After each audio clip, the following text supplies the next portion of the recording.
আসসালামু আলাইকুম। জামানের lectures and tutorials চ্যানেলের পক্ষ থেকে আমি মোহাম্মদ জামানের রহমান আপনাদেরকে জানাই স্বাগতম। আজকে আমি যে বিষয়টি নিয়ে কথা বলবো সেটি হচ্ছে কিভাবে মাইক্রোসফট অফিস পাওয়ারপয়েন্ট প্রেজেন্টেশন দিয়ে স্লাইড তৈরি করা যায়। আর আমার এই টিউটোরিয়ালটি একদমই বিগিনার লেভেলে যারা আছেন তাদেরকে ফোকাস করে তৈরি করা হয়েছে। আর একটি কথা না বললেই নয়, যারা আমার চ্যানেলে নতুন এসেছেন please subscribe to my channel and press the bell icon, যাতে করে আমি নতুন ভিডিও আপলোড করা মাত্রই আপনারা নোটিফিকেশন পেয়ে যান। তো চলুন মূল কাজে চলে যাওয়া যাক। প্রথমেই আমাকে যেটি করতে হবে, মাউসের রাইট বাটনে ক্লিক করে নিউতে গিয়ে আমাকে খুঁজতে হবে কোন জায়গায় মাইক্রোসফট অফিস পাওয়ারপয়েন্ট প্রেজেন্টেশনটি আছে। আমি অলরেডি পেয়ে গিয়েছি। এখানে ক্লিক করার মাধ্যমে আমি একটি শর্টকাট ক্রিয়েট করে নিব আমার কম্পিউটারের ডেস্কটপে। অলরেডি আপনারা দেখতে পাচ্ছেন যে শর্টকাটটি ক্রিয়েট হয়ে গিয়েছে। এখন এখানে ডাবল ক্লিক করে ওপেন করলেই আমি পরবর্তী স্টেপে চলে যেতে পারবো। একটি কথা বলে রাখা প্রয়োজন, আমি মাইক্রোসফট অফিস এন্টারপ্রাইজ 2007 ব্যবহার করছি। সেক্ষেত্রে হয়তো বা আপনারা অন্য কোনো ভার্সনও ব্যবহার করতে পারেন, যার জন্য কিছুটা চেঞ্জেস আসতে পারে আপনাদের এন্ড থেকে, যেটা কিনা আমার সাথে মিলবে না। বাট ঘাবড়ানোর একদমই দরকার নেই। আপনারা যখন প্র্যাকটিস করতে থাকবেন আস্তে আস্তে সকল বিষয় আপনাদের আয়ত্তে চলে আসবে বলে আমি মনে করছি। সো আবার আমি আমার প্রেজেন্টেশন স্লাইডে ফেরত আসি। আপনারা জাস্ট আমার মাউসের কার্সরের দিকে লক্ষ্য করবেন আমি কোন অপশন থেকে কি কাজ করছি, তাহলেই আমি আশা করছি আপনারা ধারণা নিতে পারবেন। প্রথমে আমাকে একটি ক্লিক করে নতুন একটি স্লাইডে চলে যেতে হবে এবং এই স্লাইডে আমি প্রথমেই টাইটেল দিয়ে দিব যে বিষয়ের উপর আমার প্রেজেন্টেশনটি তৈরি করব। আমি ধরে নিচ্ছি যে আমি কম্পিউটারের উপরে একটি প্রেজেন্টেশন তৈরি করছি, সেই অনুযায়ী আমি টাইটেলটি দিয়ে দিচ্ছি। দেন আমি সাবটাইটেলটিও দিয়ে দিব। সাবটাইটেলটি আমি দিচ্ছি presented by Mohammad জামানের Rahman.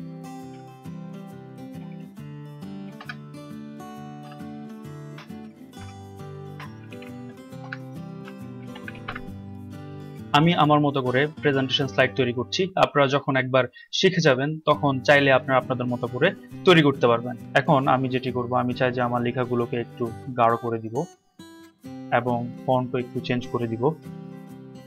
Time new Roman দিয়ে দিচ্ছি।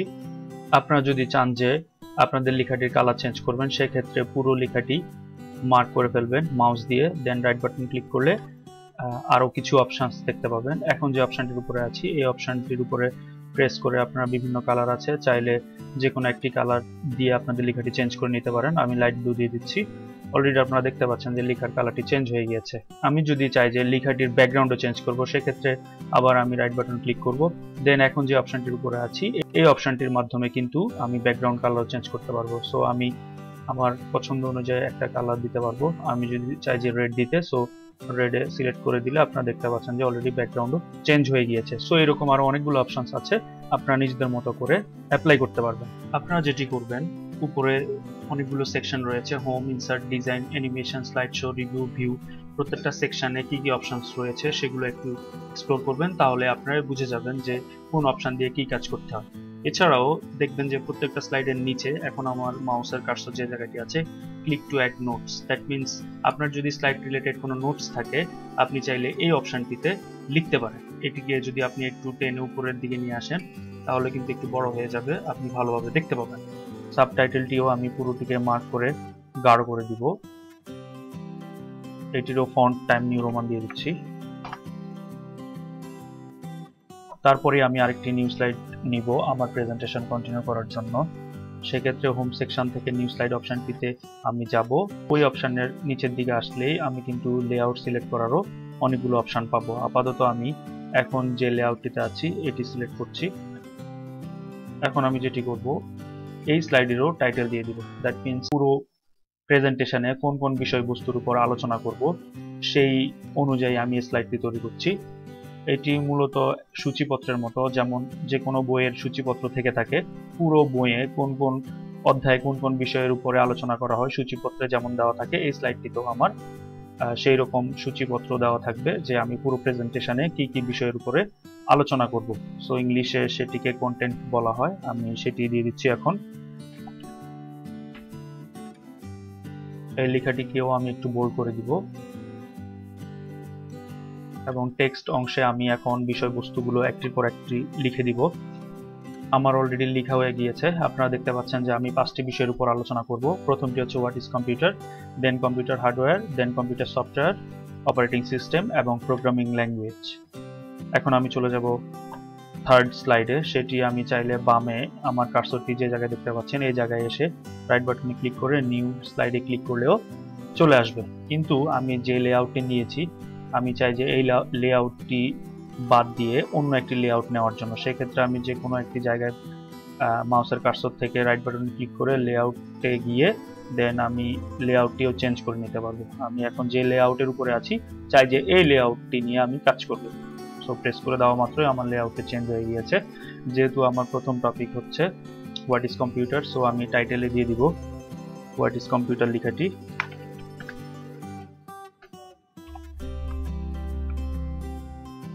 এবং একটু বোল্ড করে নিব,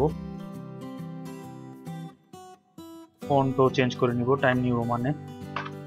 লেআউট অনুযায়ী আমি চাই যে প্রথম যে অংশটি আছে বামে এখানে ডেফিনেশন লিখবো এবং ডান সাইডের অংশটিতে আমি একটি ইমেজ ইনসার্ট করব। সো প্রথমে আমাকে ডেফিনেশনটি লিখে ফেলতে হবে। আমি ডেফিনেশনটি অলরেডি দিয়ে দিয়েছি। এই ডেফিনেশনের উপরে একটি অংশ রয়েছে, এখানে আমি চাইলে ডেফিনিশন লেখাটিও লিখে দিতে পারি, যাতে যে কেউ স্লাইডটি দেখলেই বুঝতে পারে যে আমি কি লেখাটি লিখেছি। এই লেখাটিকেও আমি একটু বোল্ড করে দিব। এবং ভেতরে ডেফিনিশন আপনারা দেখতে পাচ্ছেন যে কিছু অংশ বোল্ড করা এবং কিছু অংশ বোল্ড ছাড়াই আছে। সো আমি যদি চাই যে এই পুরো বিষয়টিকে ঠিক করে নিতে, আমি পুরোটিকে সিলেক্ট করে বোল্ডের উপরে ক্লিক করলে প্রথমবার গাঢ় হয়ে যাবে, দ্বিতীয়বার যখন দিব তখন আবার সব ফরম্যাট ঠিক হয়ে যাবে।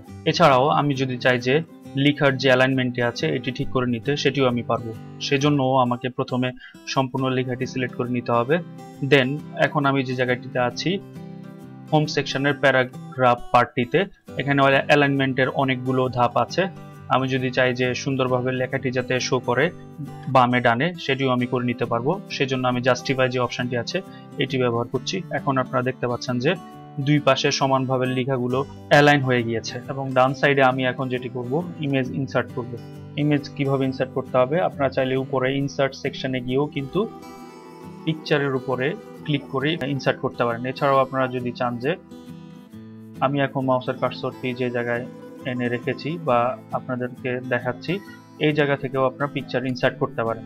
এই যে এখন যে অপশনটির উপরে আছে ইনসার্ট পিকচার ফ্রম ফাইল, এই অপশনটিতে ক্লিক করলে আপনারা আপনার কম্পিউটার থেকে পিকচার ইনসার্ট করতে পারবেন। আমি অলরেডি ডাউনলোড করে রেখেছি, সেই পিকচারটি ইনসার্ট করে দিব।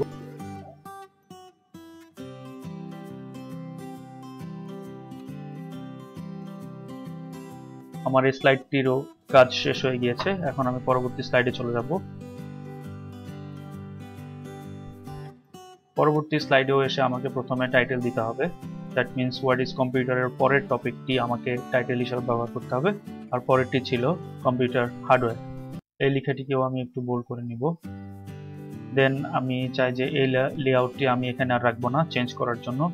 সেক্ষেত্রে আমি বামে যে নীল অংশটি আছে এখানে এসে রাইট বাটন ক্লিক করে লেআউট চেঞ্জ করে নিব। আমি দেখতেই পাচ্ছেন কোন লেআউটটি নিয়েছি। এভাবে করে আপনারা আপনাদের যতগুলো বিষয় আছে সবগুলো বিষয়ের উপরে স্লাইড তৈরি করবেন এবং নিজেদের মতো করে স্লাইডের লেআউটটি চেঞ্জ করে নেবেন। প্রেজেন্টেশনের একদম শেষের দিকে আপনাদের প্রেজেন্টেশনের উপরে ভিউয়ার্সদের কোনো কোয়েশ্চেন আছে কিনা চাইলে সেই একটি স্লাইডও আপনি অ্যাড করতে পারেন। সো আমি এখন একদমই শেষের দিকে চলে এসেছি।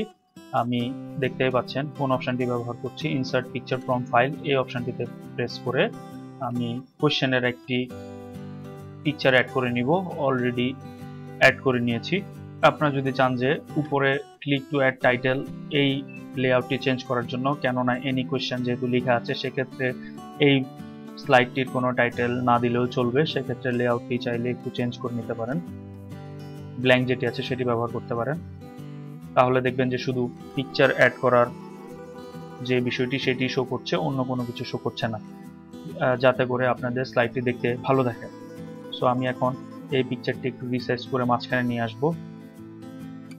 হ্যাঁ, একদমই যখন শেষ করে ফেলবেন সেক্ষেত্রে আরেকটি স্লাইড অ্যাড করে এই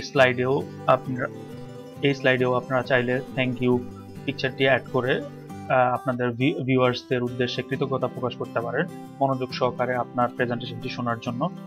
তো সেই জন্য আমাকে পিকচার অ্যাড করতে হবে, যেহেতু এটি ব্ল্যাঙ্ক একটি স্লাইড, এখানে পিকচার অ্যাড করার কোনো অপশন শো করছে না। এক্ষেত্রে আপনারা উপরে ইনসার্ট সেকশনটিতে যাবেন, পিকচার যে অপশনটি আছে এখানে প্রেস করে আপনাদের কম্পিউটার থেকে ইমেজটি অনায়াসে অ্যাড করে শিফট চেপে ধরে আপনারা রিসাইজ করে নিতে পারেন।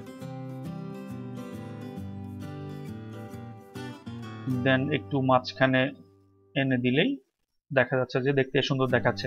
সো এইভাবে করে আপনারা চাইলে আপনাদের ল্যাপটপ বা কম্পিউটার থেকে অনায়াসে প্রেজেন্টেশন স্লাইড তৈরি করে যে কোনো প্রেজেন্টেশন প্রিপেয়ার করতে পারেন। আরেকটি বিষয়ের উপরে আমি অল্প কিছু কথা বলবো, সেটি হচ্ছে অ্যানিমেশন। আপনারা যদি চান যে আপনাদের প্রেজেন্টেশন স্লাইডে অ্যানিমেশন অ্যাড করতে, সেক্ষেত্রে কিভাবে করবেন? উপরে যে সেকশনগুলো আছে সেখান থেকে অ্যানিমেশন সেকশনে যাবেন।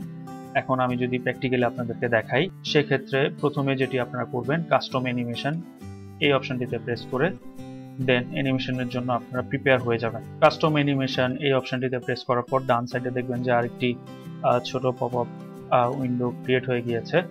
সেখান থেকে আপনারা অনায়াসে অ্যানিমেশন অ্যাপ্লাই করতে পারেন।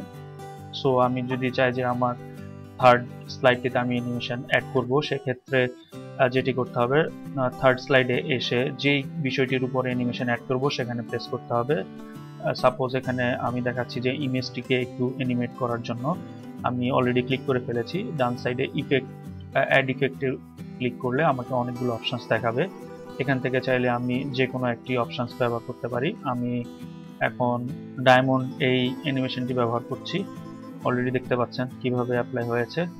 সো এভাবে করে আপনারা চাইলে যে কোনো স্লাইডে গিয়ে যে কোনো টপিকের উপরে বা যে কোনো অবজেক্টের উপরে আপনারা অ্যানিমেশন সহজেই ব্যবহার করতে পারেন।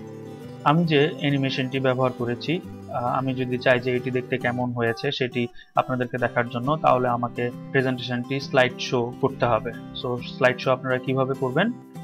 জাস্ট নিচে আমার মাউসের কার্সারটি যে জায়গায় দেখতে পাচ্ছেন এই জায়গায় এসে এখন যে অপশনটির উপরে আছি স্লাইড শো অপশনের উপর, এখানে প্রেস করলেই কিন্তু অলরেডি স্লাইড শো হয়ে যাবে। সো এখন যদি আমি কিবোর্ডে কি প্রেস করি তাহলে দেখতে পাচ্ছেন যে অ্যানিমেশনটি কিভাবে শো করছে। সো এইভাবে করেও আপনারা চাইলে আপনাদের স্লাইডের উপর অ্যানিমেশন ব্যবহার করতে পারেন। সো আমার প্রেজেন্টেশন যেহেতু একদমই কমপ্লিট, সেক্ষেত্রে আমি আপনাদেরকে দেখাবো যে স্লাইড শো করলে বিষয়টি কেমন দেখায়। আপনারা চাইলে উপরে স্লাইড শো সেকশনটিতে এসেও আপনারা করতে পারেন, অথবা আপনারা যদি চান আমার মাউসের কার্সার যে জায়গায় আছে এখন এখানে এসে স্লাইড শো অপশনের উপর প্রেস করেও আপনারা দেখতে পারেন যে আপনাদের প্রেজেন্টেশনটি দেখতে কেমন দেখায়। সো আজকে এই পর্যন্তই। আমি আশা করি আমার এই ভিডিও থেকে আপনারা কিছুটা হলেও উপকৃত হবেন। সবাই ভালো থাকবেন, সুস্থ থাকবেন এবং এতক্ষণ আমার সাথে থাকার জন্য অসংখ্য ধন্যবাদ। আল্লাহ হাফেজ।